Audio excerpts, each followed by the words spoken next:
Today we're going to talk about my slight obsession with art and technology and how I believe that when they fuse together, incredible things happen, and how art and technology are both tools that elevate the living human experience. If you meet me, I'm gonna show you some of the dopest people in the world. I'm gonna tell my son, man, a man is what he makes in this society. So you gotta go out there and you gotta dig oceans. You gotta build mountains and paint 16 chapels and create the next innovation and inspire everyone that you meet. Give you that Holyfield, hitting like Holyfield, mixed with some golden. I'm going to go over a few examples of when technology and art came together and just knocked it out the park. Okay, so let's talk about when the car was invented in the 1880s. It wasn't until the 1880s, I believe it was 1886 when the first car was invented. But the radio didn't get into the car until the 1930s. Imagine sitting in your car and not listening to anything. All you got is your kids in the background, your wife on the side, or your girlfriend, or nothing. And if you're fighting with your girlfriend, it's just the worst type of silence.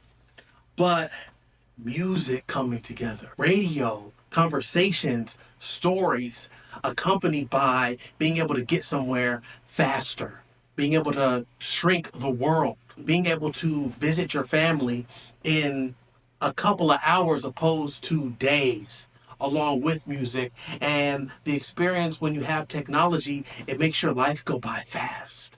When you have music, it speeds up the experience. Because what do they say? Time flies when you're having fun.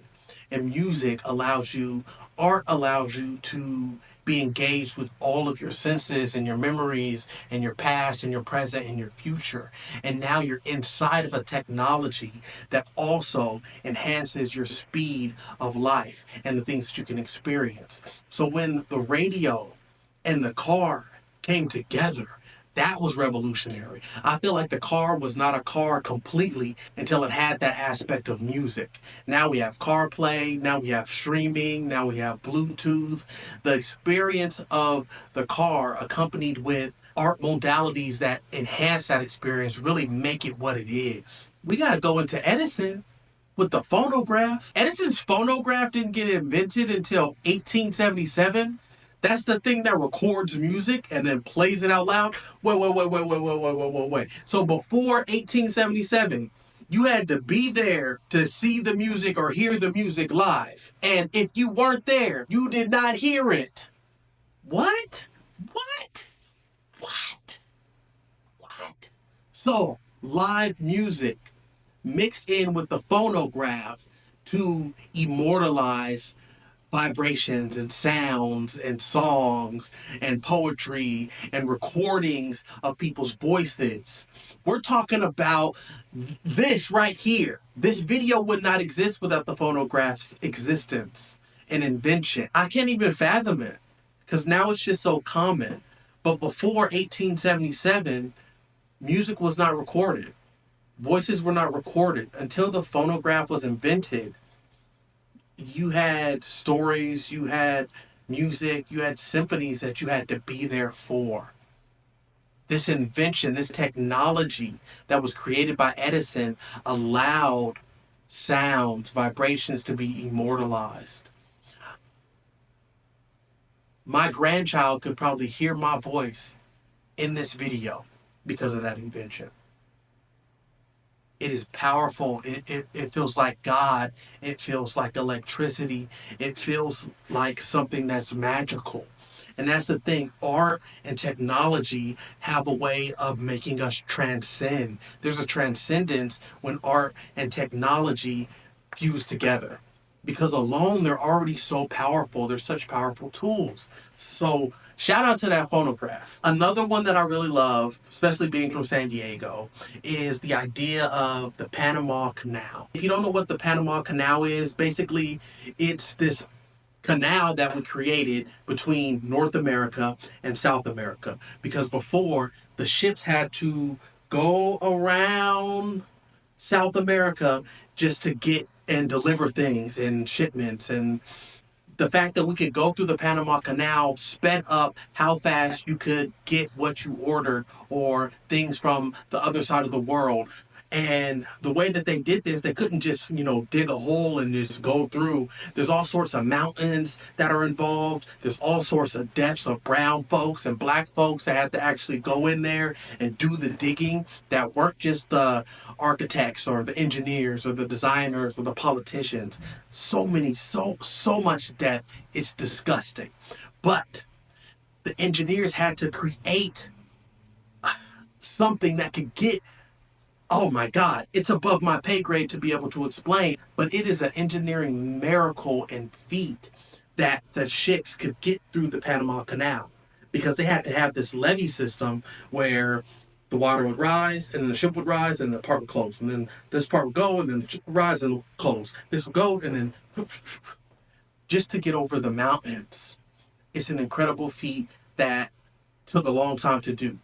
So when they completed the Panama Canal, what they did was celebrate in San Diego at Balboa Park. And to look at Balboa Park then and now, oh my God, it's a celebration in the arts. It's a celebration in architecture. So we're looking at this engineering and industrial revolution feat that changed the world drastically, and we're celebrating it at a park, at an urban park, at a fair in 1915 in San Diego at Balboa Park, a place for the arts, a place for civil engagement. So as I'm talking, you see the parallels: technology and art, technology and art, technology and art. Art is articulating into technology. Technology is articulating itself into art, and vice versa, and back and forth. And we are enhancing each other like an infinity loop, like an infinity loop.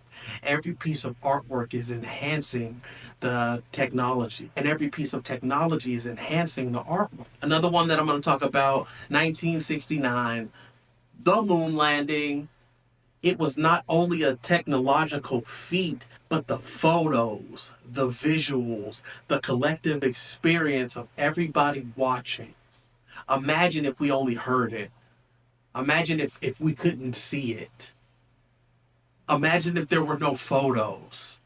All of these moments coming together, these artistic experiences to preserve our history as we go to the moon. Imagine if we didn't hear those iconic, poetic words of Neil Armstrong as he stepped onto the moon and decided to say, one small step for man, one giant leap for mankind. Oh my God, that's so creative. That's so poetic. That's such an example of how far we can go with art and with technology. When we sit with something and analyze it and say, what can this be and how can I express this and how can it go further? So I'm going to stop right there. I'm just going to mention for a little bit. I work at a PR firm and we're adjacent to working with tech. So I see companies all of the time that are coming up with revolutionary ideas. I'm also a rapper for 20 plus years. I'm an artist. I'm a part of the San Diego African American Museum of Fine Art. So this thin world and like borderline obsession that I have with how art and technology can work together to change the world in impactful ways and in powerful ways and ways that influence the planet are just incredible to me. And there's all of these tools that have happened historically in the past, whether we look at nature and the Nile River being this technological and almost like God gifted art where it changes how people live. It changes how shipments go. It changes how war is. And we can even look at the pyramids and how some people say, oh, that's an electrical device, or that's a device that they use for water. These things that are created with technology, they're articulating bigger ideas than we could ever expect. And we have to look at these ideas, we have to look at these inventions as something that's going to last a lot longer than us. So we have to see how phenomenal that they were in the not so far distant past and in our present. Look at these technologies. Look at the video that you're watching this on Beyonce's internet. Look at the AI that's getting created. And don't let your fear outweigh how astonishing and magical this all is. Look at the pairings of art and technology in your life, whether it's music and the iPod getting created and you be able to walk into any place and listen to music. Look at it as magic. Don't forget the magical experience that's happening with art, with technology, with the relationships that you have in your life, with waking up and with breathing. It's a practice of awareness and appreciation that I don't want to get lost in the minimal things or in the gigantic things. Because within the small, you can find the infinite. And the infinite is comprised of all of the tiniest things. Even nothing exists. Thank you for listening to the technology of my story and my life. If you meet me, I'm gonna show you some of the dopest people in the world. I'm gonna tell my son, man, a man is what he makes in this society. So you gotta go out there and you gotta dig oceans. You gotta build mountains and paint 16 chapels and create the next innovation and inspire everyone that you meet. Give you that Holyfield, hitting like Holyfield, mixed with some golden.